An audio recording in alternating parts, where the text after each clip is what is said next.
Once the heart and blood of Sydney's rail system, the Red Rattlers were the mainstay of rail transportation. Today they are relegated to heritage organisations and the history books.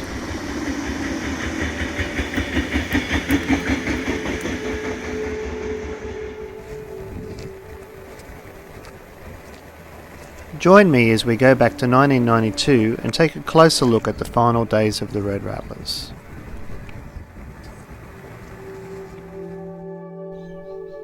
By the early 1990s, Sydney's rail system was a patchwork of different building infrastructure and rolling stock, with designs spanning 60 years. Commuters never knew whether they would be travelling in air-conditioned comfort on those hot days or sitting in the vestibule with the doors open to catch a breeze. With the release of the Tangara design in 1988, numbers of Tangara sets had reached a level that by 1992 they could start replacing the Red Rattler red sets. Due to public backlash, the state government planned on updating the Sydney's rail system, which meant station upgrades and the replacement of the red sets. Their days were finally numbered. The early 90s saw many of Sydney's unused sidings being reserved to store the huge number of red set power and trailer cars, as they gradually were decommissioned and replaced. These sidings in Homebush, Punchbowl and the paint shop at Eveleigh served as a makeshift death row as the sets awaited their final fate. Now sitting empty with its history in doubt, Eveleigh Carriage Works and Paint Shop became the final home for many of Sydney's red sets.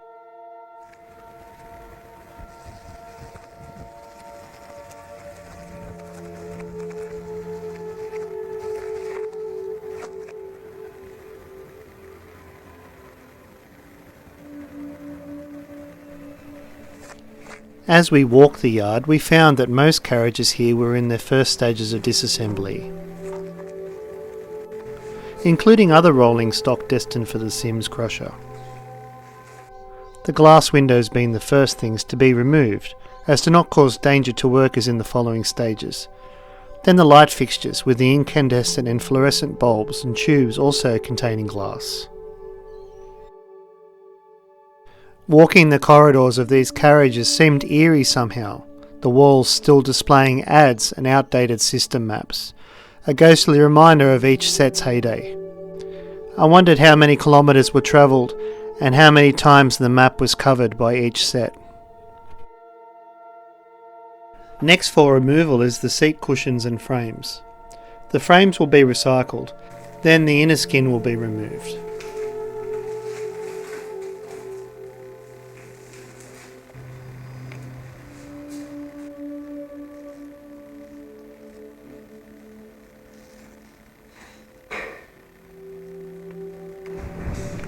As we head inside the sheds, we hear the clatter of tools and parts being removed.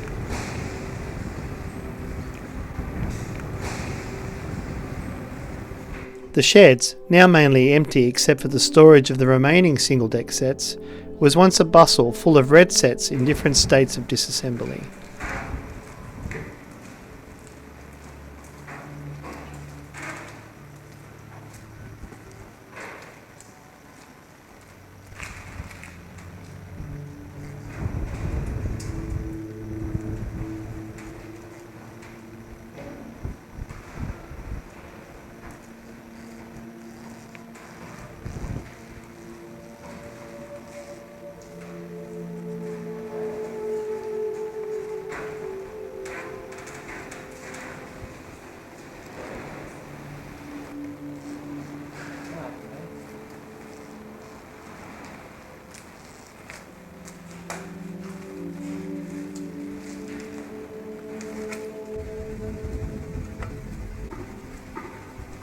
As we moved around the shed, we found huge piles of removed parts, sorted for recycling. The seat frame sitting in a tangled mess and a tower of seat cushions to one side. Compressors and bogies now only good for their scrap value.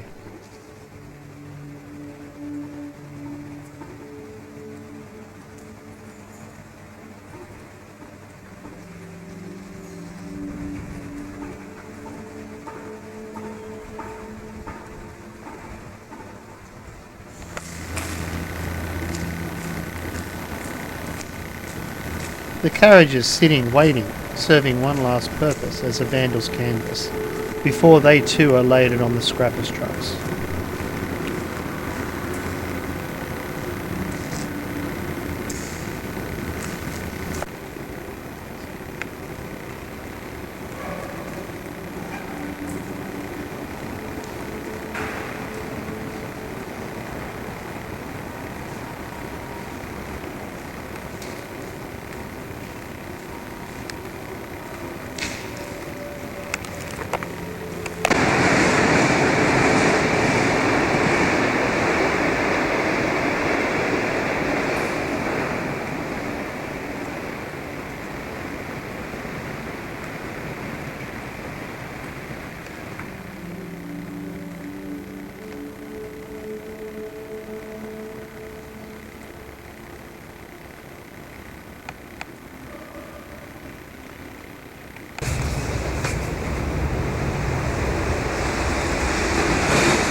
It's not all doom and gloom though, as many red set carriages were sold off as alternatives for housing and cheap structures, which does preserve them in some form or other. Also, there are a number of rail heritage groups that are custodians of the remaining operational sets, which allow the public an opportunity to see the way Sydney's rail system used to be.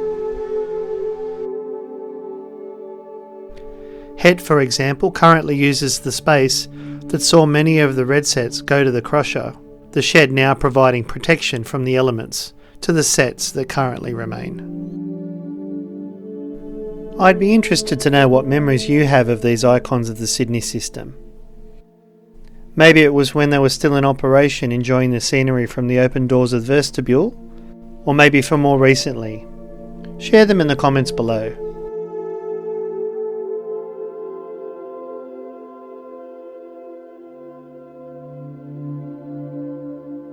Until next time, remember, sometimes the wrong train can take you to the right place, especially if it's in one piece.